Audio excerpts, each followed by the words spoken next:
वाहिगुरु जी का खालसा वाहिगुरु जी की फतेह। गुरु दर ते हाजिर गुरु सवारे खालसा जी, आप जी वड भागे हो जो 8वें पातशाह बाला प्रीतम सतगुरु जिस डिठै सब दुख जाए, इन्हां अजमतां वडियाइयां दे मालक गुरु हरकृष्ण साहब महाराज जी दे पवित्र चरण छोह प्राप्त इतिहासक स्थान गुरुद्वारा बंगला साहब जी की यात्रा करदियां जुगो जुग अटल छतर चवर तखत दे मालक धन धन श्री गुरु ग्रंथ साहिब पातशाह महाराज जी दे हजूर मनुखा जीवन दियां घड़ियां नूं सफला कर रहे हो।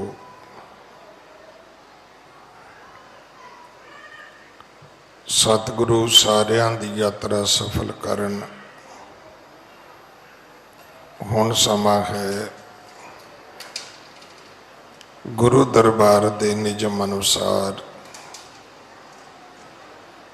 गुरु इतिहास दी चल रही लड़ीवार कथा दा अपनियां मन बिरतियां इकागर करो, रसना पवित्र कर दे एक बार।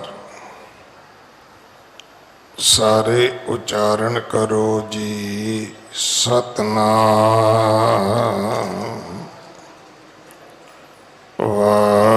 वाहिगुरु जी।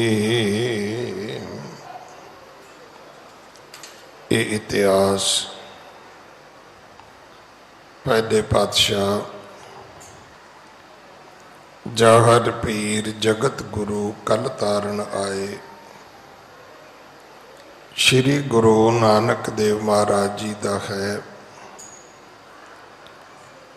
प्रसंग है कि सतगुरु धरत लुकाई नूं सोधन वास्ते जगत जलंदे दा उधार करदियां कौडे राक्षस कोल पहुंचे सन। उसनों सतगुरु जी ने राक्षस तो देवता बनाया। वास्तव दे विच गुरु दी वडियाई है ही ये है, बलिहारी गुर आपने दिवहाड़ी सदवार जिन मानस दे देवते किए करत ना लागी बार। इत्थे तां सतगुरु जी ने पशु परेत मुगत को उतारे पाहन पार उतारे दी करामात वरताई है। कौडे राक्षस नूं नवा जीवन दान सतगुरां तो मिलिया सी। ये साखी ये कथा गुरु अंगद साहब महाराज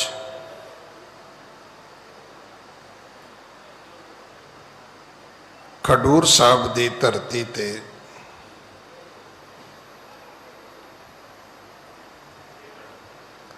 आप सरवण करते ने। निता प्रति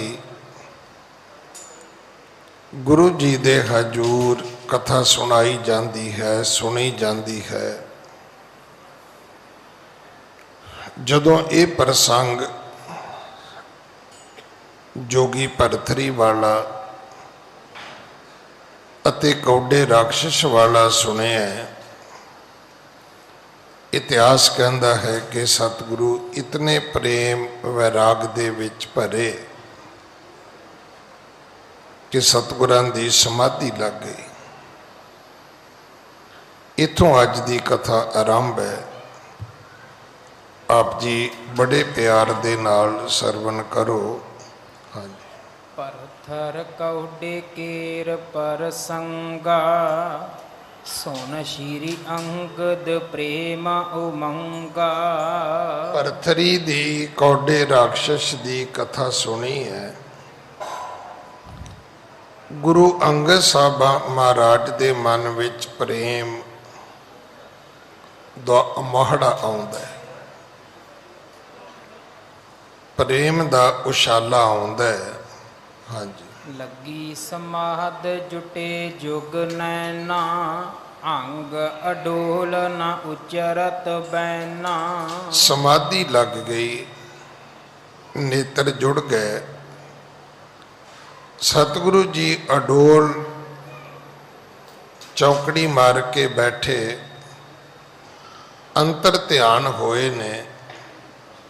सतगुरु जी दी लिव उस प्रभु परमात्मा दे नाल जुड़ी है। हाँ जी। श्रोता बक्ता हट कर सब ही, निज निज थान गए चल तब ही।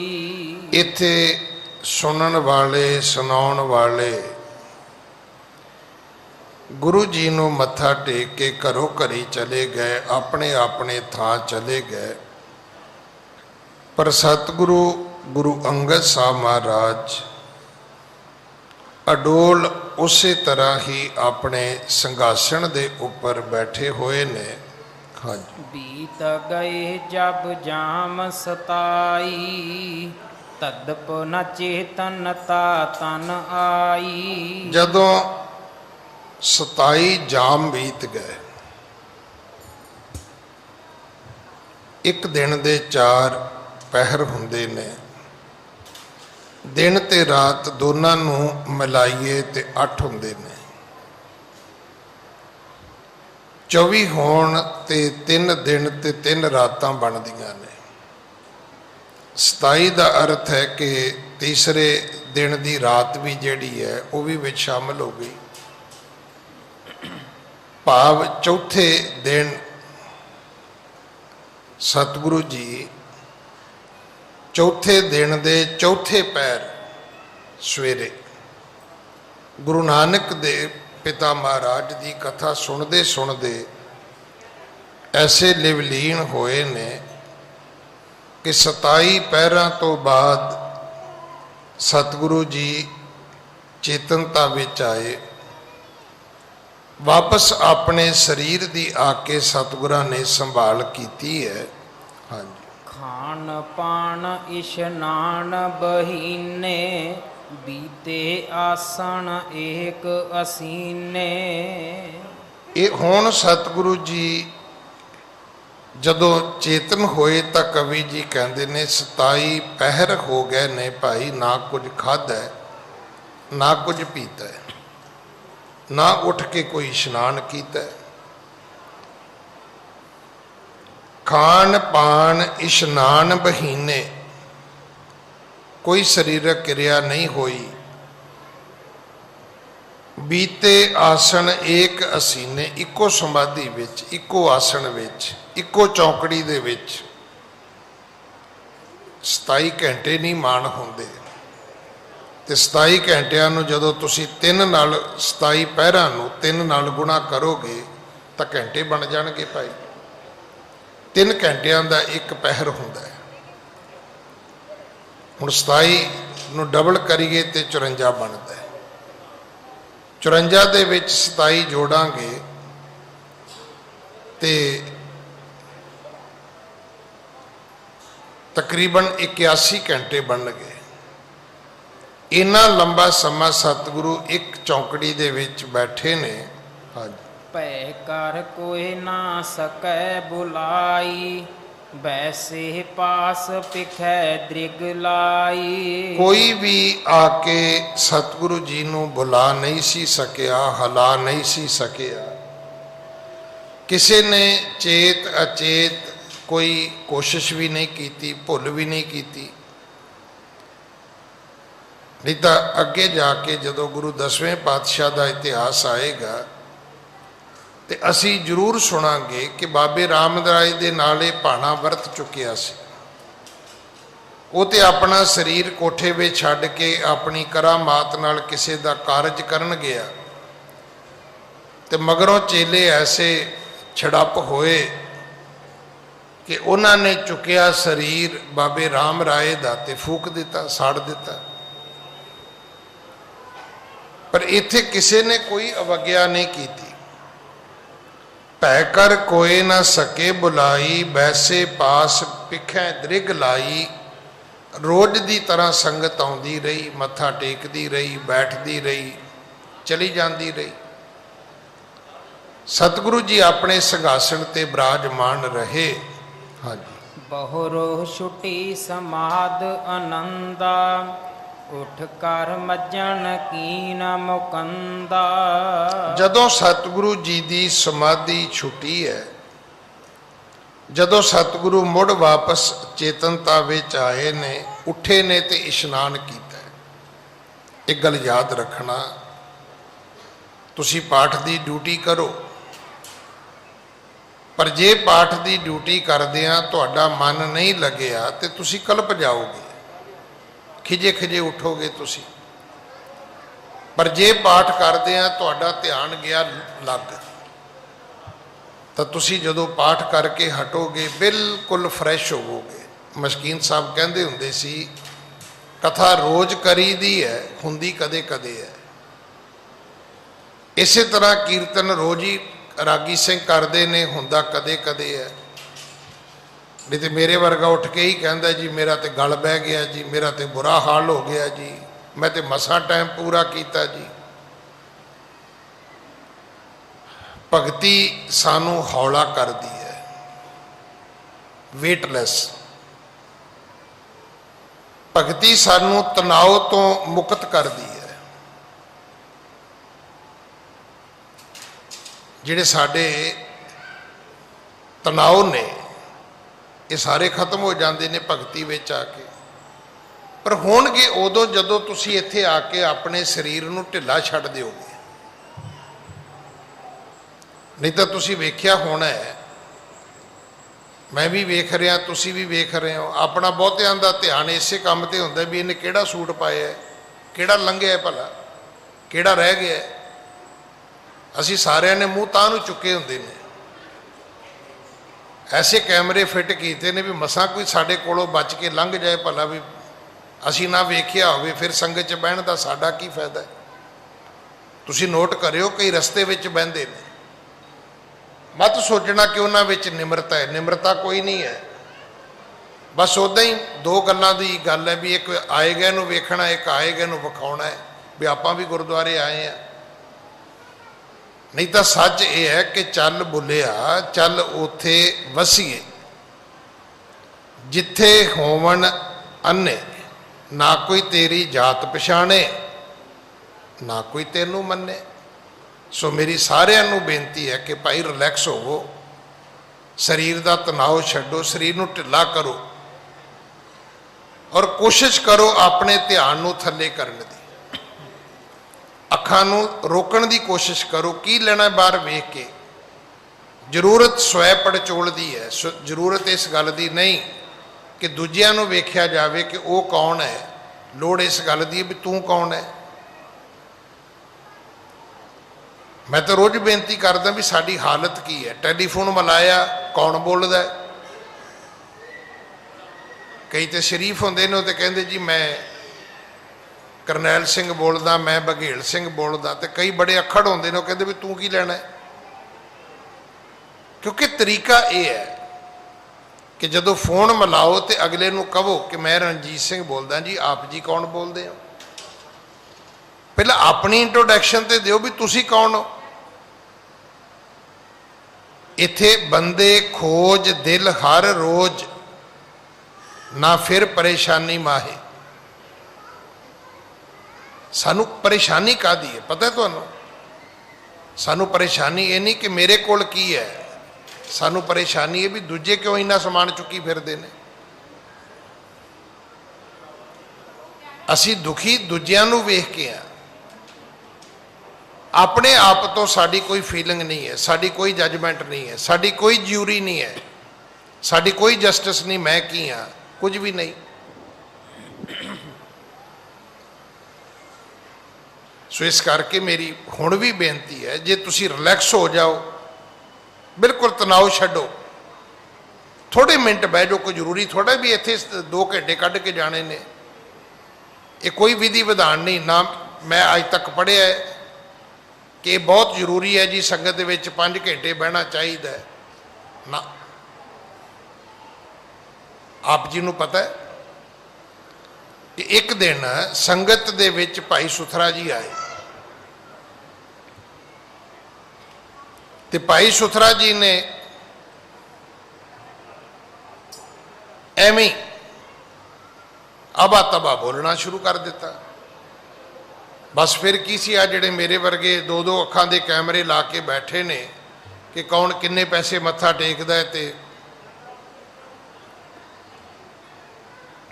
ਉਹ ਸਾਰੇ ਉੱਠ ਕੇ ਭੱਜ ਪਏ, ਫੜੋ ਇਹਨੂੰ, ਫੜੋ ਇਹਨੂੰ, ਮਾਰੋ ਇਹਨੂੰ। ਤੇ ਭਾਈ ਸੁਥਰਾ ਗੁਰੂ ਕਲਗੀਧਰ ਪਿਤਾ ਨੂੰ ਜਾ ਕੇ ਕੀ ਕਹਿੰਦਾ? ਕਹਿੰਦਾ ਮਹਾਰਾਜ ਅੱਜ ਬਚਾਓ ਮੈਨੂੰ। ਤੇ ਉਹ ਜਿਹੜੇ ਮਗਰ ਭੱਜੇ ਆਉਂਦੇ ਨੇ ਉਹ ਕਹਿੰਦੇ ਮਹਾਰਾਜ ਅੱਜ ਨਾ ਰੋਕਿਓ ਸਾਨੂੰ, ਅੱਜ ਨਹੀਂ ਅਸੀਂ ਇਹਨੂੰ ਛੱਡਣਾ। ਸਤਿਗੁਰੂ ਕਹਿਣ ਲੱਗੇ ਭਾਈ ਗੱਲ ਤੇ ਦੱਸੋ, ਹੋਇਆ ਕੀ ਹੈ? ਤੇ ਪਤਾ ਇਹ ਲੱਗਿਆ ਵੀ ਹੋਇਆ ਇਹ ਹੈ ਵੀ ਅੱਜ ਇਹ ਭਾਈ ਸੁਥਰਾ ਜਿਹੜਾ ਹੈ ਇਹ ਸੰਗਤ ਵਿੱਚ ਜਾ ਕੇ ਤੇ ਉੱਚਾ ਬੋਲਿਆ, ਕੌੜਾ ਬੋਲਿਆ, ਫਿੱਕਾ ਬੋਲਿਆ। ਸਤਿਗੁਰਾਂ ਨੇ ਕਿਹਾ ਵੀ ਕਿਉਂ ਸੁਥਰਿਆ ਬੋਲਿਆ ਤੂੰ? ਕਹਿਣ ਲੱਗਾ ਜੀ ਬੋਲਿਆ, ਪਰ ਇਹਨਾਂ ਨੂੰ ਬੋਲਿਆ ਜਿਹੜੇ ਮੇਰੇ ਮਗਰ ਭੱਜੇ ਆਉਂਦੇ ਨੇ। ਉਹ ਕਹਿੰਦੇ ਮਹਾਰਾਜ ਅਸੀਂ ਸੰਗਤ ਵਿੱਚ ਬਹਿ ਕੇ ਕੀਰਤਨ ਸੁਣ ਰਹੇ ਸਾਂ ਤੇ ਸਾਨੂੰ ਕੀਰਤਨ ਸੁਣਦਿਆਂ ਨੂੰ ਸੰਗਤ ਵਿੱਚ ਬੈਠਿਆਂ ਨੂੰ ਮਾੜਾ ਬੋਲਿਆ ਗਿਆ। ਭਾਈ ਸੁਥਰਾ ਕਹਿੰਦਾ ਜੀ ਇਹ ਝੂਠ ਬੋਲਦੇ ਨੇ, ਇਹ ਕੋਈ ਉੱਥੇ ਕੀਰਤਨ ਨਹੀਂ ਸੀ ਸੁਣ ਰਿਹਾ। ਉਹ ਕਹਿਣ ਜੀ ਅਸੀਂ ਸੁਣਦੇ ਸੀ। ਤੇ ਭਾਈ ਸੁਥਰਾ ਕਹਿਣ ਲੱਗਾ ਦੱਸੋ ਫਿਰ ਜਦੋਂ ਤੁਸੀਂ ਉੱਥੇ ਕੀਰਤਨ ਸੁਣ ਰਹੇ ਸੀ ਤੇ ਮੈਂ ਅਬਾ ਤਬਾ ਬੋਲਿਆ ਤੇ ਦੱਸੋ ਕਿਹੜਾ ਸ਼ਬਦ ਗੁਰੂ ਕੇ ਕੀਰਤਨੀਏ ਪੜ੍ਹ ਰਹੇ ਸੀ? ਹੁਣ ਕੀ ਦੱਸਣ? ਜੇ ਸੁਣਦੇ ਹੋਣ ਤੇ ਦੱਸਣ। ਮੈਂ ਫਿਰ ਬੇਨਤੀ ਕਰਾਂ ਜਿਹੜੇ ਆਪਾਂ ਇੱਧਰ ਉੱਧਰ ਵੇਖੀ ਜਾਂਦੇ ਆ ਨਾ, ਇਹਨਾਂ ਨੂੰ ਉੱਠ ਕੇ ਪੁੱਛਿਓ ਤੁਸੀਂ ਵੀ ਅੰਦਰੋਂ ਕੀ ਸੁਣ ਕੇ ਆਏ ਹੋ? ਕੁਝ ਵੀ ਨਹੀਂ। ਮੇਰੀ ਰੋਜ਼ ਬੇਨਤੀ ਹੁੰਦੀ ਹੈ ਕਿ ਤੁਸੀਂ ਰੋਟੀ ਖਾਣ ਲੱਗੇ, ਸ਼ਾਇਦ ਤੁਹਾਨੂੰ ਕਿਸੇ ਨੇ ਕਿਹਾ ਹੋਵੇ ਕਿ ਜਦੋਂ ਰੋਟੀ ਖਾਣੀ ਹੋਵੇ ਤੇ ਟੀਵੀ ਵੀ ਬੰਦ ਕਰ ਲੈਣਾ ਚਾਹੀਦਾ ਹੈ। ਇਹ ਮੈਂ ਇਹਦਾ ਖੁਦ ਆਪ ਪ੍ਰੈਕਟੀਕਲ ਕੀਤਾ ਹੈ। ਤੁਸੀਂ ਰੋਟੀ ਖਾਣ ਲੱਗਿਆ ਟੀਵੀ ਲਾ ਲਓ, ਲੱਗ ਗਿਆ ਟੀਵੀ, ਤੁਸੀਂ ਖਬਰਾਂ ਸੁਣ ਲੱਗ ਗਏ, ਤੁਹਾਡੇ ਅੱਗੇ ਰੋਟੀ ਆਈ, 1 ਖਾਧੀ, 2 ਖਾਧੀਆਂ, 3 ਖਾਧੀਆਂ, ਘਰ ਵਾਲੀ ਪੁੱਛਦੀ ਜੀ ਸਬਜ਼ੀ ਸਵਾਦ ਹੈ? ਕਹਿੰਦਾ ਮੈਂ ਤਾਂ ਖਿਆਲ ਹੀ ਨਹੀਂ ਕੀਤਾ। ਉਹਨੂੰ ਪੁੱਛੋ ਵੀ ਬੁਰਕੀਆਂ ਕੰਨ 'ਚ ਪਾਈਆਂ ਕਿ ਮੂੰਹ 'ਚ ਪਾਈਆਂ ਤੂੰ? ਜਦੋਂ ਇੱਧਰ ਖਿਆਲ ਕਰੋਗੇ ਤੇ ਨਿਊਜ਼ ਲੰਘ ਜੇਗੀ, ਨਿਊਜ਼ ਵੱਲ ਖਿਆਲ ਕਰੋਗੇ ਤੇ ਰੋਟੀ ਦੀ ਬੁਰਕੀ ਲੰਘ ਜੇਗੀ। ਇਹ ਮਤ ਸੋਚਣਾ ਕਿ ਬੰਦਾ ਮਲਟੀ ਫੰਕਸ਼ਨ ਕਰ ਸਕਦਾ ਹੈ, ਬਿਲਕੁਲ ਝੂਠ ਹੈ। ਜਦੋਂ ਤੁਸੀਂ ਆਪਣਾ ਕੰਮ ਕਰਦੇ ਕਿਸੇ ਦੀ ਗੱਲ ਸੁਣ ਲੱਗ ਜਾਓਗੇ ਤੁਹਾਡਾ ਆਪਣਾ ਧਿਆਨ ਗਵਾਚ ਜਾਏਗਾ। ਭਾਈ ਸੁਥਰਾ ਕਹਿਣ ਲੱਗਾ ਜੀ ਮੈਂ ਇਹਨਾਂ ਨੂੰ ਅਬਾ ਤਬਾ ਬੋਲਿਆ, ਇਹ ਜਿਹੜੇ ਮੇਰੇ ਮਗਰ ਭੱਜੇ ਆਉਂਦੇ ਨੇ। ਉਹ ਕਹਿੰਦੇ ਜੀ ਅਸੀਂ ਕੀਰਤਨ ਸੁਣ ਰਹੇ ਸੀ। ਭਾਈ ਸੁਥਰਾ ਕਹਿੰਦਾ ਜੀ ਝੂਠ ਬੋਲਦੇ ਨੇ, ਕੋਈ ਕੀਰਤਨ ਨਹੀਂ ਸੀ ਸੁਣ ਰਹੇ, ਇਹ ਵਿਹਲੇ ਬੈਠੇ ਸੀ। ਤੇ ਮੈਂ ਕਿਹਾ ਵੀ ਵਿਹਲੇ ਬੈਠੇ ਐਵੇਂ ਕਾਹਨੂੰ, ਥਾਂ ਘੇਰੀ ਹੋਈ ਹੈ, ਚਲੋ ਉਠੋ। ਇਸ ਕਰਕੇ ਭਾਈ ਏਕ ਘਰੀ ਆਦਿ ਘਰੀ ਆਦਿ ਹੂੰ ਫੁਨ ਆਦ ਭਗਤਨ ਸੇਤੀ ਗੋਸ਼ਟੇ ਜੋ ਕੀਨੇ ਸੁਲਾ। ਬੱਚੇ ਖਿਡਾਉਣ ਨਾ ਆਇਆ ਕਰੋ, ਗੁਰਦੁਆਰੇ ਬੈਠ ਕੇ ਹਾਏ ਹੈਲੋ ਕਰਨੀ ਨਾ ਸ਼ੁਰੂ ਕਰੋ। ਥੋੜਾ ਸਮਾਂ ਬੈਠੋ, पर जिन्ना चिर बहना है यतन करो कि अपने जानकार तो थोड़ा जिहा दूर होके बवो, नहीं तो उन्हें शुरू हो जाना है। होर सुना बेबे का की हाल है? छोटे काका पास हो गया, उन्हें नहीं तुहानू कथा कीर्तन सुन देना। ये वो लोग ने जिन्हों ने अपना समा गवा लिया तो तुहाडा उन्होंने बचन नहीं देना, गवा तुहाडा भी देना उन्होंने। इस करके हर सिख की इको ही रोज अरदास है कि सही प्यारे मेल जिन्ना मिलिया तेरा नाम चेता आवे। ये नहीं भी जिन्ना मिलिया बच्चे चेते आउण, गंढियां दे भाव चेते आउण, आलू का रेट चेता आवे, इहो जे बंदियां दी लोड़ नहीं है सानू। इहो जिहे नूं मिलना है, बाहर खलो के मिलो, की डर है, मिली जाओ। सारा दिन इहो ਜਿਹੇ मिलते हैं अपन। पर जदों गुरु कोल आना है, कबीर साधु को मिलने जाइए, साथ न लीजिए कोई। कोई का अर्थ है कोई भी नहीं। जदों इस कदर आके गुरु कोल बैठांगे तो फिर इदा ही समाधि लगेगी जिदा गुरु साहब दसते ने। कथा सुनी, अंदर प्रेम का उमा पैदा होया, ध्यान जुड़ गया, समाधि लग गई। 27 पैर बीत गए, 81 घंटे लंघ गए। 81 घंटिया बाद सतगुरां ने यह नहीं आख्या भी हुण भाई मैनू सौण की लोड़ है, मैं तो बैठा ही रहा। नहीं, बिल्कुल फ्रैश सन।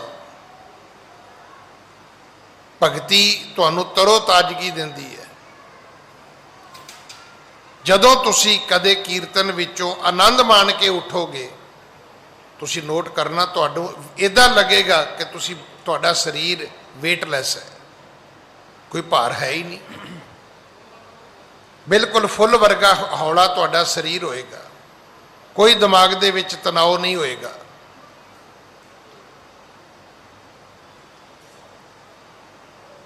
गुरु अंगद दे पिता जी उठे ने, उठ के इशनान किया, उठ कर मज्जन कीन मुकंदा, मुक्ति दे दाते ने इशनान किया। हाँ जी। खान पान कर के निज सब ही, कथा समाज बुलावा तब ही। फिर सतगुरु जी ने लंगर भोजन छकिया, लंगर भोजन छक लिया तो फिर दरबार लग गया। दरबार लगा तो सतगुरु कहन लगे बुलाओ बई कथा वाले नूं, उन्होंने कहो मैनू गुरु नानक की कथा सुनावे, मैनू गुरु महाराज की कथा सुनाओ भाई। अगे सुनाओ। फिर की होया? दस ने कल भी बेनती की सी, हर कियां कथा कहानियां गुरमीत सुनाइया, बलिहारी गुर अपने गुर को घुम जाइया। श्रोता बक्ता सब चल आए, निज निज आसन बैठ सुहाए। इत्थे श्रोते भी आ गए, सुनन वाले, बक्ते भी आ गए, सुनाउण वाले, सब अपने अपने आसन ते बह गए। जिस दिन मन की ये अवस्था बनेगी, मैं नोट करदा रोज तुहाडे विच कुछ 2 4 5 शरीर ऐसे ने जिन्हां दा नेम है कथा सुननी, और मैं ये भी वेखदा भी वो कोशिश करते हैं कि कथा तो पहला आईए। जे लेट भी आउण तो उन्हां दा मन हुंदा भी जिन्नी छेती होवे उन्नी छेती बैठण दा प्रावधान किया जाए, भी कथा लंघ ना जाए। जदों सुनना चाहांगे असीं, देखो हर चीज़ दे इन्ना ज़्यादा अध्ययन है, तुसीं हैरान हो जाओगे। पहली गल की रोटी तुसीं खानी चाहुंदे हो, भुख लगी है, नहीं लगी तो फिर भावें 5 स्टार होटल होवे सामने, तुहाडे किहड़े काम दा जी। पर जे भुख लगी है तो फिर पहला ये है कि रोटी मिलेगी कित्थों। वो कहंदे जी इत्थे ढाबा है छोटा जिहा, कहंदा कोई गल नहीं उत्थे चलदे आ। हुण उस ढाबे ते गए, वो कहंदा जी इत्थे ते कोई टेबल कोई कुर्सियां नहीं, इत्थे तां देसी मंजे हैगे ने। कहंदा जी कोई गल नहीं। वो कहंदा जी साडे कोल ते वो क्रॉकरी तां है नहीं, ਸਾਡੇ ਕੋਲ ਤੇ ਉਹ कटोरियां जियां बनियां वालियां जिहड़ियां ने वो थालियां ने जिवें गुरुद्वारे च हुंदियां ने। कहंदा जी कोई गल नहीं। सवाल है भी जदों तुहानूं भुख लगेगी ना, तुहाडी अवस्था ही कुछ होर है। नहीं भुख हैगी ते नखरे बहुत ने भाई। जदों साडा मन होएगा असीं कीर्तन सुनना है। एक वारी ये गल शायद 1999 की होएगी। मैं इंग्लैंड गया, थोड़े जे समय वास्ते। साउथ हाल उदों हैवलक रोड का गुरुद्वारा जिहड़ा सी वो तोड़िया होया सी ते बनदा सी, ते पार्क एवेन्यू दे विच गुरुद्वारा साहब चलदा सी। वो एक पार्किंग लाट सीगा, उहदे विच ही उन्होंने गुरुद्वारा बना लिया। बड़ी संगत, उत्थे कथा हुंदी 1 घंटा शाम को। ते अमूमन उत्थे कथा का यह है भी जे 1 घंटा कथा करो, ये मैं तुहानूं 99 की गल दस रहा, जिन्ने मिनट कथा करोगे उन्ने पाउंड तुहानूं भेटा आ जाएगी। मतलब 60 मिनट कथा हुई तो 60 पाउंड, 60 तो 70 दे विच तुहाडी भेटा फिक्स है। ऐतवार 150 200 होगी। एक दिन मैं कथा की सोमवार, तो मंगलवार मैनू चिट आ गई, कहते ज्ञानी जी कथा तुसी 40 मिनट करनी है। हुण मैं टिकट ला के गया सी, इत्थों छुट्टी लैके गया सी, उदों मेरी सेवा सीसगंज साहब होंदी सी। ज्ञानी शिवशेर सिंह उत्थे हैड ग्रंथी सी। तो मैं क्या भी भाई साहब मैं तुहानूं पुछ के आया, तो 2 हफ्ते मैं कथा करनी तुहाडे कोल, तो हुण तुसीं मेरा 20 मिनट टाइम घटाता है। तो मेरे तो टिकट के पैसे नहीं पूरे होने। भी जे मैं कहां मेरे सिर नूं धर्म चढ़िया है तो इंग्लैंड आया, तो धर्म तो मेरे सिर नूं चढ़िया नहीं। मैं तो अपने बच्चों लिए पैसे लैण आया। धर्म चढ़िया होंदा तो मैं इधर नूं जांदा ग्वालियर वाल, जिथे सतनामीए ने, जिथे शिकलीकर ने। धर्म सिर नूं चढ़े तो पिंडां 'च प्रचार करना चाहिए, अमरीका कनेडा नहीं करना चाहिए। अमरीका कनेडा तो आप पैसे लैने जाने, मैं भी गया। वो जाइए ना उत्थे वो बुढ़े बड़े उत्थे जेडे बैठे होंदे ने गुरुद्वारियां दे बाहर मार्केटां 'च, वो ज्ञानी फिर आ गया है तू। हुण मेरे वर्गे तो नहीं बोलते, पर साडी लाइन में भी बड़े बड़े हजरत लोग ने।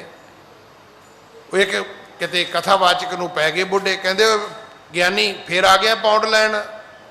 तो कहता बापू तू किहड़ा इत्थे गावां मझां लैण आया तो तू भी पाउंड लैनी है।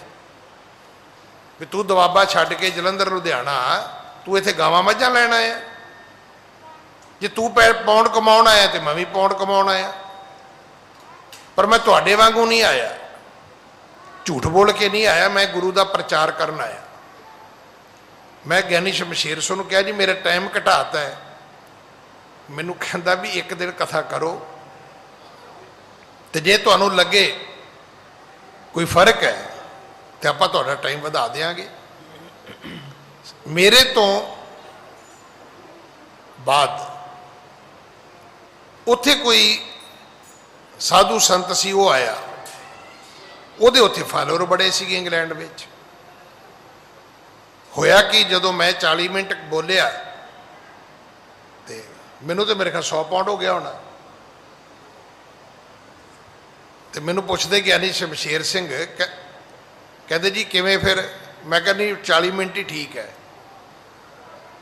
असल हुंदा की सी, ਉਹਦੇ ਫਾਲੋਅਰ ज़्यादा सी, तो उन्होंने ये हुंदा सी भी जदों बाबा जी आ गए तो अगले बने बहन नूं थां नहीं लभणी। वो जिहड़े उन्होंने सुनना चाहते सी उन्हां तो 20 मिनट पहला आ जाते सी। तो हुण भी तुसीं वेखिया होना रिवाज तो यही अपना कि मत्था टेकन लगे आप रुपया रागी प्रचारकां नूं देने, मुड़ के तो उठ के दिंदा कोई नहीं। मत्था टेकन लग्या जिन्हें पाते पाते जिहड़ा रह गया, मुड़ के तो उधरों परे दे परे ही निकल जाईदा। तुसीं यकीन करना वो 2 हफ्तियां दे विच मेरे ते 3-4 हफ्तियां का काम बन गया।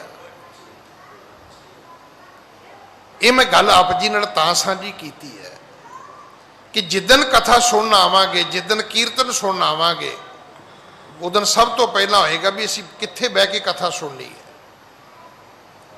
ये जिहड़ी कथा खडूर साहब दे विच सुनी जा रही है, ये कथा गुरु अंगद साहब खुद सुनते ने। गुरु साहब ने कहा, आओ भाई श्रोता भगता सब चल आए, निज निज आसन बैठ सुहाए। सब अपनी अपनी थां आके बह गए। सुनना भी एक कला है। मत सुनना कि सुनना एक वाधू समाचार, एक वाधू एक्टिविटी है, बिल्कुल नहीं। जिवें बोलना एक कला है, हर बंदा नहीं बोल सकता। हर बंदे नूं रब ने बोलण दी दात नहीं दिती। पिछले दिन ही वो सरदार जी, शायद उन्हों का नाम जसपाल सिंह सी, वो चढ़ाई कर गए। मैं सुन के हैरान हो गया, पढ़ के हैरान हो गया। मेरा बर्थ है 64 का, वो 1963 तो कमेंटरी कर रहा सी। 43 साल तो उन्हें 26 जनवरी की कमेंटरी की है, जी रेडियो ते आउंदी नहीं सी हुंदी कि हुण झलकी आ रही ने, हुण प्रधानमंत्री जी आ रहे, हिंदी बोलता सी। बड़ा गुरसिख सरदार सी वो। हर बंदे नूं परमात्मा ने बोलण की दात नहीं दी, हर बंदे नूं सुनण की दात नहीं दी। इत्थे वक्ते श्रोते सब आके अपना अपना आसन ग्रहण करते हैं। हाँ जी। कथा कथन लाग्यो तब बाला, श्री अंगद जी सुनै किरपाला। कथा भाई बाला जी सुनाउंदे ने, गुरु अंगद साहब पिता महाराज कथा सुनते ने। भाई साहब ने बेनती की, गुरु पिता जी अगली कथा सुनो। हाँ जी। राखश को एव कीन उदारा, आगे गवने मुक्त उदारा। आख्या महाराज इस तरह सतगुरु ने भरथरी जोगी नूं उपदेश दिता कि कष्ट जोग नहीं, जे जोगी बनना है तो भगत जोग कमाओ। गल्ली जोग ना होई, एक दृष्ट कर सम सर जाने, जोगी कही है सोई। गल्लां कीतियां जोगी नहीं बनीदा। जदों सारी दुनिया नूं तुसीं एक नज़र नाल वेखना शुरू कर दिता, पक्के जोगी हो गए। तो जे अजे भी तुहानूं कोई हिंदू नज़र आउंदा है, कोई मुसलमान नज़र आउंदा है, कोई अपना नज़र आउंदा है, कोई बगाना नज़र आउंदा है, इहदा अर्थ है भी तुसीं जोगी नहीं बने। सप फड़न वाले जोगी तो हो सकते हो, रब नूं मिलण वाले जोगी नहीं हो सकते। मुड़ के सतगुरु जी ने कौडे राक्षस का उद्धार किया, उहदी बंद खलासी की। राक्षस को इव कीन उधारा, आगे गवने मुक्त उधार। इथों फिर सतगुरु जदों अगे चले ने। हाँ जी। जह कानन दारन है सगरा, निकट न जाके कहीं ठान नगरा। इत्थे अजे भी आले दुआले बड़े भयानक जंगल ने, डरावने जंगल ने, पता ही नहीं, रस्ता ही कोई नहीं हैगा। जंगल विच ते बाग विच एक फर्क है। बाग वो है जिथे पौधों की सिलेक्शन है, जिथे पौधों की तरतीब है। तो जंगल की है जिथे सिलेक्शन भी कोई नहीं तो तरतीब भी कोई नहीं। बाग दे विच लोग सैर करते हैं, जंगल विच कोई सैर नहीं करता। हालांकि जंगल विच भी ग्रीनरी है, सब पेड़ पौधे ने, उही पेड़ पौधे किसी बाग विच ने। यदी बड़ी सोहनी व्याख्या की है विद्वाना ने। वो कहते जे तरतीब है तो जिंदगी सोहनी है, तो जे बेतरतीबी है तो फिर तो जंगल ही है भाई। जिंदगी कादी है, उलझना ही उलझना ने। बाग विच हर व्यक्ति जाके खुश होता है, जंगल विच हर व्यक्ति जाके भय भीत होता है। हाँ, मंद मंद तह कीन प्याना, तह शिन कहन लगा मरदाना। हौली हौली मंद मंद तह कीन प्याना, तह शिन कहन लगा मरदाना। हौली हौली सतगुरु चलते ने ਤੇ ਭਾਈ ਮਰਦਾਨੇ ਨੇ ਵੀ ਹੌਲੀ ਹੌਲੀ ਕਹਿਣਾ ਸ਼ੁਰੂ ਕਰ ਦਿੱਤਾ ਕਿ ਬਾਬਾ ਭੁੱਖ ਲੱਗੀ ਹੈ। ਹਾਂਜੀ। हे प्रभ मोह को शुदा सतायो, बितै कितक दिन असन न खायो। ਆਖਿਆ ਬਾਬਾ ਬੜੀ ਭੁੱਖ ਲੱਗੀ ਹੈ, ਬੜੇ ਦਿਨ ਹੋ ਗਏ ਨੇ, ਭੋਜਨ ਖਾਦਾ ਹੀ ਕੋਈ ਨਹੀਂ, ਖਾਣ ਵਾਸਤੇ ਕੋਈ ਪਦਾਰਥ ਕੋਈ ਵਸਤੂ ਮਿਲੀ ਕੋਈ ਨਹੀਂ, ਮੇਰਾ ਤੇ ਸਰੀਰ ਬੇਹਾਲ ਹੋ ਗਿਆ, ਸਰੀਰ ਵਿੱਚ ਸ਼ਕਤੀ ਨਹੀਂ, ਚੱਲਣ ਦੀ ਹਿੰਮਤ ਨਹੀਂ ਹੋ ਰਹੀ। ਹਾਂਜੀ। चल न सकूं एक पैर अगारी, निकट न पुर चौं दिश बन पारी। ਬਾਬਾ ਮੇਰੇ ਤੋਂ ਤੁਰਿਆ ਨਹੀਂ ਜਾਂਦਾ, ਲਾਗੇ ਕੋਈ ਪਿੰਡ ਕੋਈ ਸ਼ਹਿਰ ਕੋਈ ਨਜ਼ਰ ਨਹੀਂ ਆਉਂਦਾ, ਕੋਈ ਐਸੀ ਕੋਈ ਖਬਰ ਨਹੀਂ ਆ ਰਹੀ ਵੀ ਇੱਥੇ ਲਾਗੇ ਛਾਗੇ ਕਿਤੇ ਨੇੜੇ ਤੇੜੇ ਕਿਤੇ ਕੋਈ ਪਿੰਡ ਸ਼ਹਿਰ ਹੋ ਸਕਦਾ, ਕੋਈ ਐਸੀ ਨਿਸ਼ਾਨੀ ਵੀ ਨਹੀਂ ਨਜ਼ਰ ਆ ਰਹੀ ਕੋਈ। ਹਾਂਜੀ। सुन बोले बेदी कुल दीपा, ਧੀਰ ਧਰੋ ਹੈ ਨਗਰ ਸਮੀਪਾ। ਗੁਰੂ ਨਾਨਕ ਸਾਹਿਬ ਕਹਿਣ ਲੱਗੇ ਮਰਦਾਨਿਆ ਧੀਰਜ ਤੇ ਕਰ, ਨਗਰੀ ਹੈ ਲਾਗੇ, ਆ ਜਾਏਗੀ। ਜੰਗਲ ਹੈ ਨਾ, ਜਿਵੇਂ ਹੀ ਜੰਗਲ ਚੋਂ ਬਾਹਰ ਨਿਕਲਾਂਗੇ ਤੇ ਅੱਗੇ ਨਗਰ ਮਿਲ ਜਾਏਗਾ ਆਪਾਂ ਨੂੰ। ਹਾਂਜੀ। ਇਬ ਵਿਲਾਵੰਦ ਕਰਤ ਪਿਆਨਾ, ਗਏ ਉਲੰਘ ਸਰਬ ਉਦਿਆਨਾ।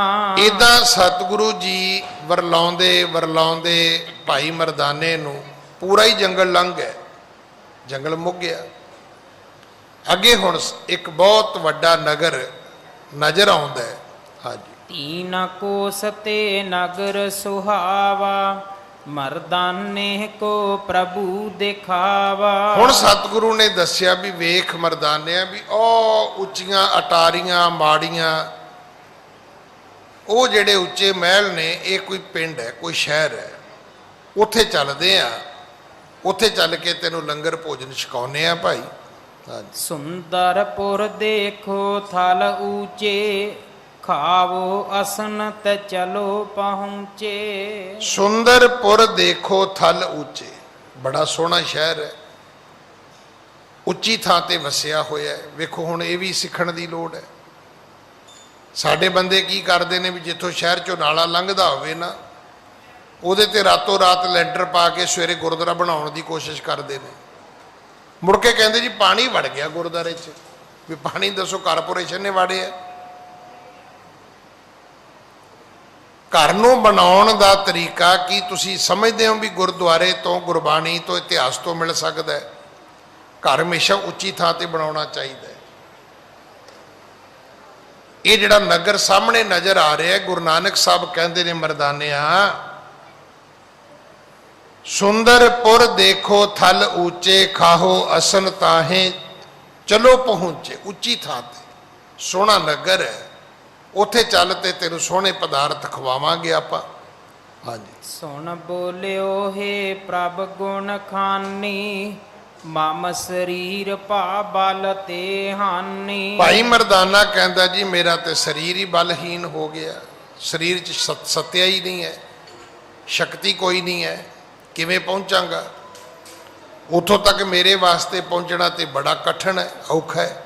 ਹਾਂਜੀ। ਮ੍ਰਿਤ ਹੋਵੇ ਪਰਿਓ ਰਹੇ ਕਹਿ ਥਾਨਾ, ਸਭ ਵਿਦ ਮੈਂ ਨਿਰਣੈ ਕਰ ਜਾਨਾ। ਕਹਿਣ ਲੱਗਾ ਬਾਬਾ ਉਹ ਦਿਨ ਦੂਰ ਨਹੀਂ, ਕਿਸੇ ਦਿਨ ਐਦਾਂ ਹੀ ਮੈਂ ਭੁੱਖ ਨਾਲ ਤੜਫ ਕੇ ਮਰ ਜਾਣਾ ਹੈ, ਤੇ ਜਿੱਥੇ ਮਰਾਂਗਾ ਉੱਥੇ ਹੀ ਪਿਆ ਰਵਾਂਗਾ, ਮੇਰੇ ਸਰੀਰ ਨੂੰ ਤਾਂ ਸੰਭਾਲਣ ਵਾਲਾ ਵੀ ਕੋਈ ਨਹੀਂ ਹੋਏਗਾ।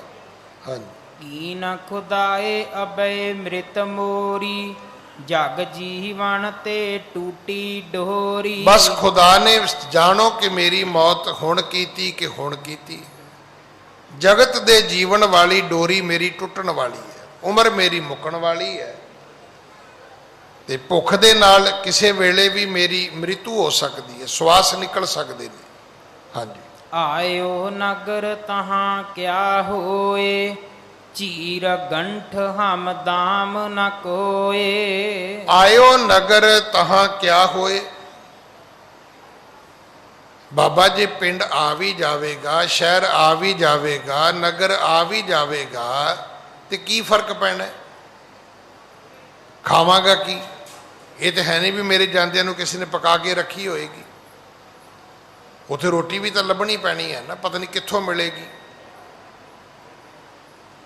ਦੇਖੋ ਅੱਜ ਵਰਗਾ ਸਮਾਂ ਇਸ ਧਰਤੀ ਤੇ ਪਹਿਲਾਂ ਕਦੇ ਨਹੀਂ ਆਇਆ ਕਿ ਇੰਨੇ ਪਦਾਰਥ। ਇਸੇ ਕਰਕੇ ਅੱਜ ਦੇ ਵਕਤ ਨੂੰ ਆਖਿਆ ਜਾਂਦਾ ਹੈ ਵੀ ਇਹ ਮਟੀਰੀਅਲ ਯੁੱਗ ਹੈ, ਇਹ ਪਦਾਰਥਵਾਦੀ ਯੁੱਗ ਹੈ।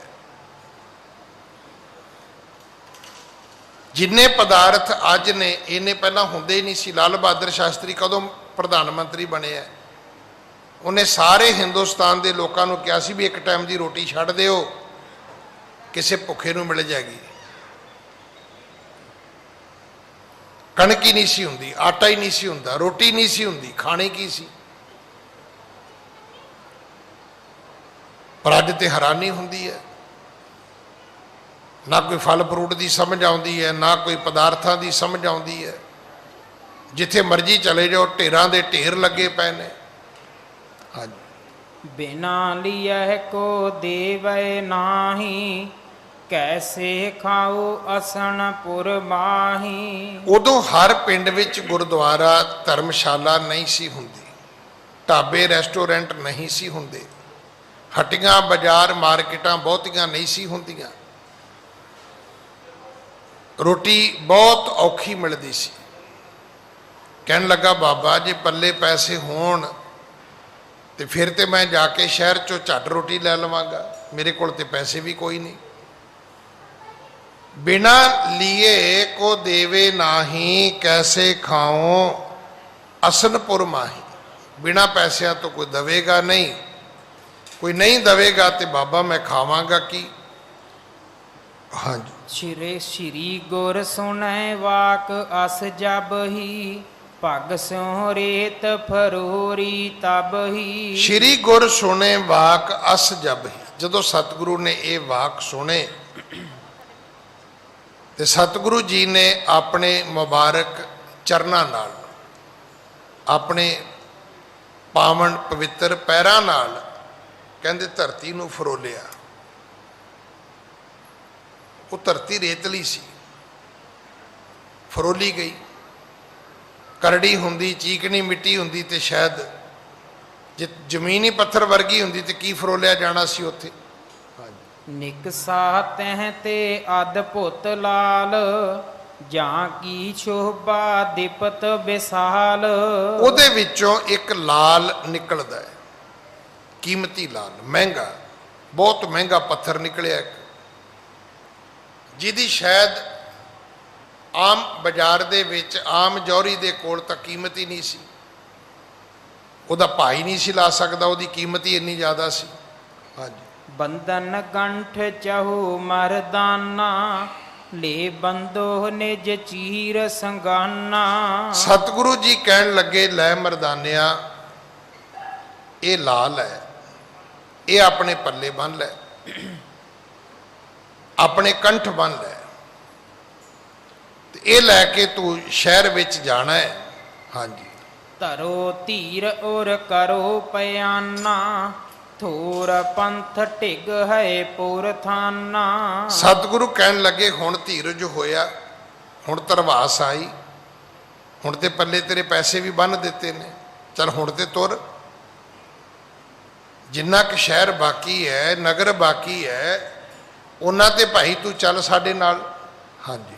ਇਹ ਪਾਹਣ ਕਿਆ ਕਾਜ ਹੈ, ਕਛੂ ਨਾ ਦੇਵੈ ਕੋਏ। ਤੇ ਅੱਗੋਂ ਭਾਈ ਮਰਦਾਨਾ ਕਹਿਣ ਲੱਗਾ ਬਾਬਾ ਇਸ ਪੱਥਰ ਦਾ ਕਿਸੇ ਨੇ ਕੁਝ ਨਹੀਂ ਦੇਣਾ।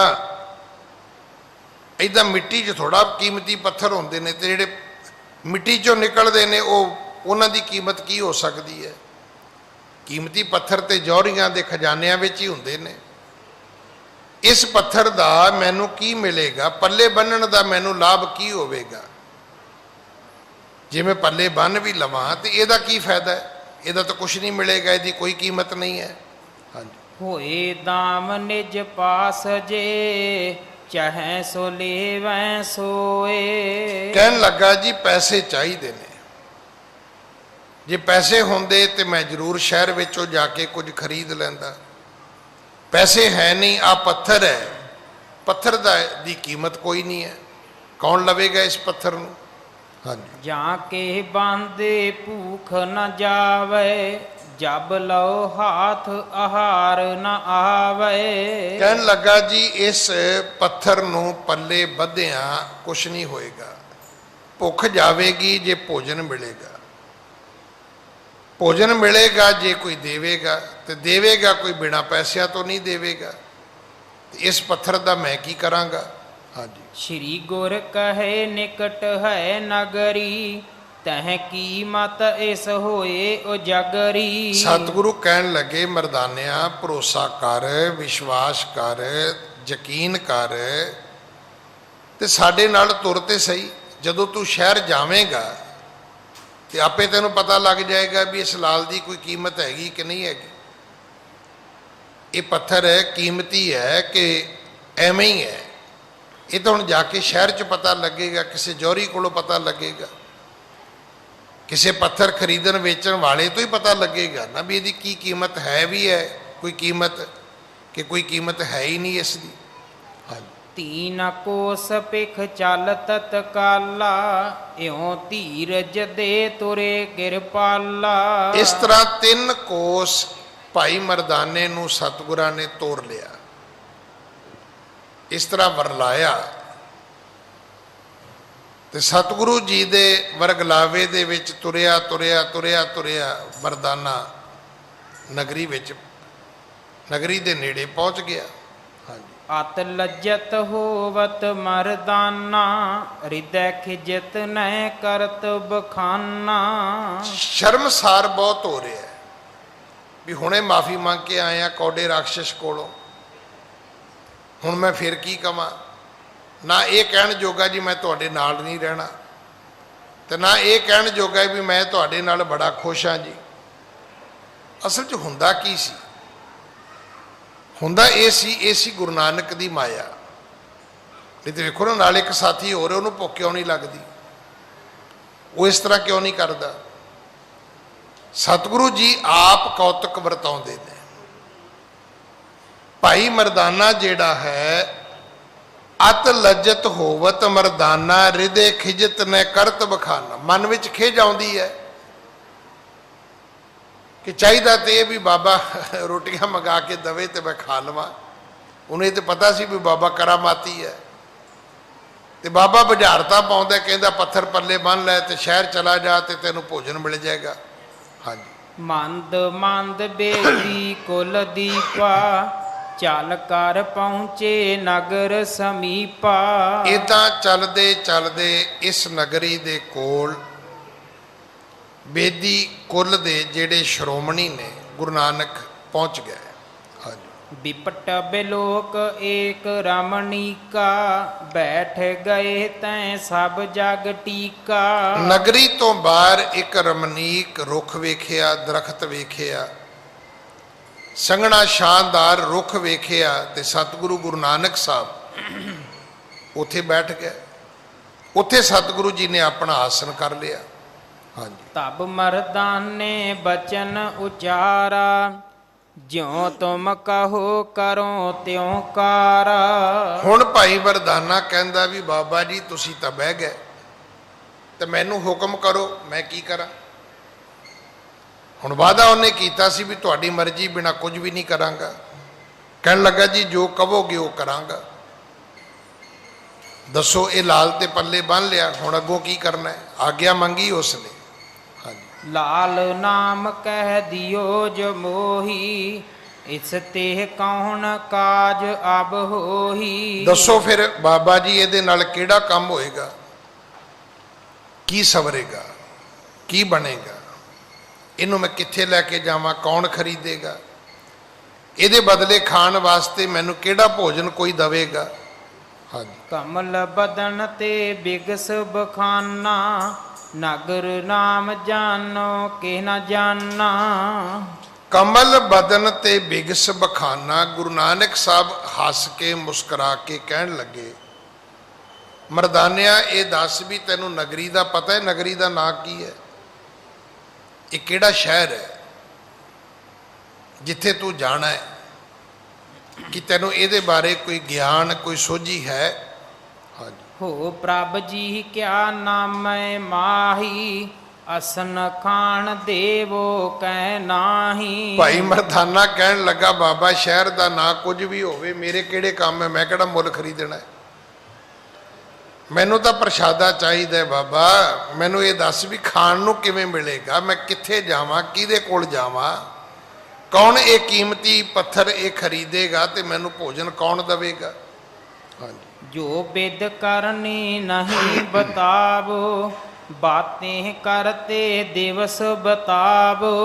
ਆਖਿਆ ਮਹਾਰਾਜ ਮੈਂ ਕਰਨਾ ਕੀ ਉਹ ਤੇ ਦੱਸਦੇ ਨਹੀਂ, ਤੇ ਬਾਤਾਂ ਪਾ ਕੇ ਕਹਿੰਦਾ ਜੀ ਮੇਰਾ ਤੇ ਪੂਰਾ ਦਿਨ ਲੰਘਾ ਦਿੱਤਾ ਤੁਸੀਂ, ਹੁਣ ਰਾਤ ਪੈ ਜਾਊਗੀ ਤੇ ਸਾਰੀ ਰਾਤ ਮੈਂ ਫਿਰ ਬੈਠਾ ਰਵਾਂਗਾ, ਭੁੱਖੇ ਨੂੰ ਨੀਂਦ ਵੀ ਨਹੀਂ ਆਏਗੀ।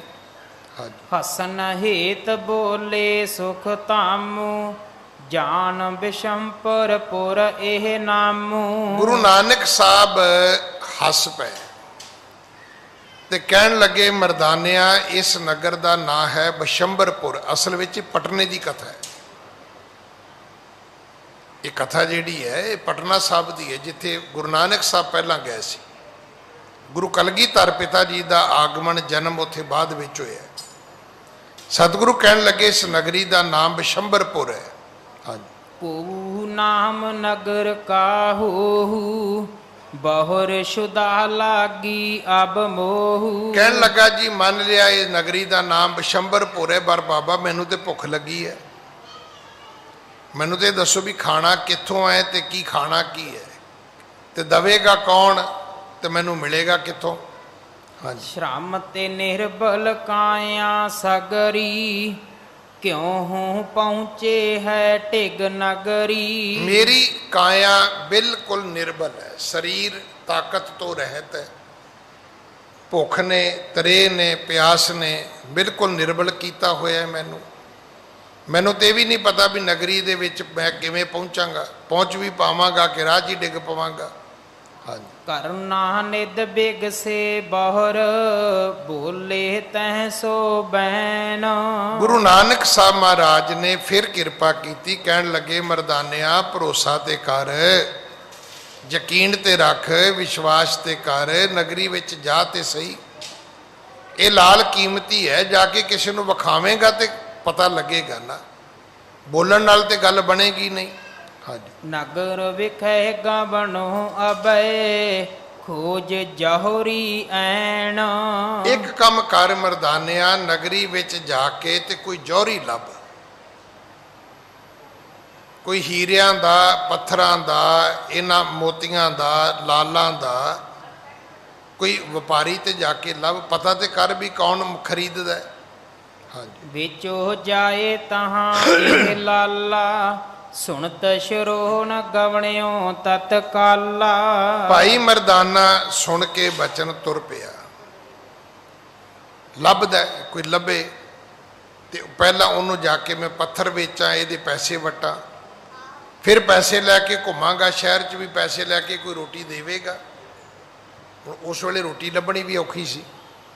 ਹਾਂਜੀ, ਜਾਏ ਜਹੋਰੀ ਕੋ ਦਿਖ ਰਾਇਓ ਤੀਨ ਤਾਬਰਨ ਬੋਲ ਸੁਣਾਇਓ। ਜਿਹੜਾ ਪਹਿਲਾ ਜੌਹਰੀ ਭਾਈ ਮਰਦਾਨੇ ਨੂੰ ਮਿਲਿਆ, ਇਹਨਾਂ ਨੇ ਜਾ ਕੇ ਲਾਲ ਵਿਖਾਇਆ, ਹੁਣ ਪਤਾ ਨਹੀਂ ਜਾਂ ਤੇ ਉਹਨੂੰ ਸੋਝੀ ਨਹੀਂ ਹੋਏਗੀ ਤੇ ਜਾਂ ਉਹ ਆਦਮੀ ਜਿਹੜਾ ਸੀ ਉਹ ਠੀਕ ਨਹੀਂ ਸੀ। ਉਹਨੇ ਵੇਖ ਲਿਆ ਵੀ ਇਹ ਬੰਦੇ ਨੂੰ ਤਾਂ ਪਤਾ ਕੋਈ ਨਹੀਂ ਕੀ ਲੈ ਕੇ ਆਇਆ। ਕਹਿਣ ਲੱਗਾ 3 ਤਾਂਬੇ ਦੇ ਪੈਸੇ ਮਿਲ ਜਾਣਗੇ, 3 ਤਾਂਬੇ ਦੇ, ਜਿਹਨੂੰ ਆਪਾਂ ਕਾਂਸੀ ਕਹਿੰਦੇ ਆ, ਕਿ 3 ਕਾਂਸੀ ਦੇ ਪੈਸੇ ਮੈਂ ਤੈਨੂੰ ਇਹਦੇ ਬਦਲੇ ਦੇ ਸਕਦਾ, ਜੇ ਲੈਣੇ ਤੇ ਆ ਭਾਈ ਕੀਮਤ ਚੁੱਕ ਆਪਣੀ। ਹਾਂਜੀ, ਮਰਦਾਨੇ ਮਨ ਕੀਨ ਵਿਚਾਰਾ ਲਾਲ ਮੂਲ ਨਰ ਕਹਿਤ ਅਪਾਰਾ। ਭਾਈ ਮਰਦਾਨਾ ਕਹਿੰਦਾ ਹੈ ਵੀ ਬਾਬੇ ਨਾਨਕ ਨੇ ਵੀ ਕਿਹਾ ਸੀ ਕੀਮਤੀ ਹੈ, ਜਿੱਥੇ ਸ਼ਹਿਰ 'ਚ ਮੈਂ ਵਿਖਾਇਆ ਉਹ ਵੀ ਕਹਿੰਦੇ ਭਾਈ ਕੀਮਤੀ ਹੈ, ਅਸੀਂ ਤਾਂ ਖਰੀਦ ਨਹੀਂ ਸਕਦੇ। ਹੁਣ ਇਹ ਕਹਿੰਦਾ ਵੀ 3 ਪੈਸੇ ਕੀਮਤ ਹੈ, ਉਹ ਵੀ ਤਾਂਬੇ ਦੇ ਪੈਸੇ। ਅੱਜ ਸਮਾਂ ਸਮਾਪਤ ਹੈ, ਸਤਿਗੁਰੂ ਕਿਰਪਾ ਕਰਨ ਅਗਲੀ ਕਥਾ ਆਪਾਂ ਕੱਲ ਗੁਰੂ ਕੀ ਗੋਦ ਵਿੱਚ ਬੈਠ ਕੇ ਸੁਣੀਏ। ਇੱਕ ਗੱਲ ਜ਼ਰੂਰ ਚੰਗੀ ਹੋਈ ਵੀ ਭਾਈ ਮਰਦਾਨਾ ਕਹਿਣ ਲੱਗਾ, ਵੀ ਵਪਾਰੀ ਨੂੰ ਕਹਿਣ ਲੱਗਾ, ਜੀ ਮੇਰੇ ਸਾਥੀ ਹੋਰ ਨੇ, ਮੈਂ ਪੈਸੇ ਲੈਣ ਤੋਂ ਪਹਿਲਾਂ ਇੱਕ ਵਾਰੀ ਪੁੱਛ ਆਵਾਂ ਵੀ 3 ਪੈਸਿਆਂ 'ਚ ਵੇਚਦੇ ਆ। ਉਹ ਕਹਿਣ ਲੱਗਾ ਪੁੱਛਿਆ। ਇੱਥੇ ਫਿਰ ਭਾਈ ਮਰਦਾਨਾ ਵਾਪਸ ਗੁਰੂ ਨਾਨਕ ਸਾਹਿਬ ਕੋਲ ਜਾਂਦਾ ਹੈ। ਸਤਿਗੁਰ ਕਿਰਪਾ ਕਰਨ ਅਗਲੀ ਕਥਾ ਆਪਾਂ ਕੱਲ ਗੁਰੂ ਚਰਨਾਂ ਵਿੱਚ ਬੈਠ ਕੇ ਸੁਣੀਏ। ਭੁੱਲਾਂ ਬਖਸ਼ੋ ਜੀ, ਫਤਿਹ ਬੁਲਾਓ। ਵਾਹਿਗੁਰੂ ਜੀ ਕਾ ਖਾਲਸਾ, ਵਾਹਿਗੁਰੂ ਜੀ ਕੀ ਫਤਿਹ।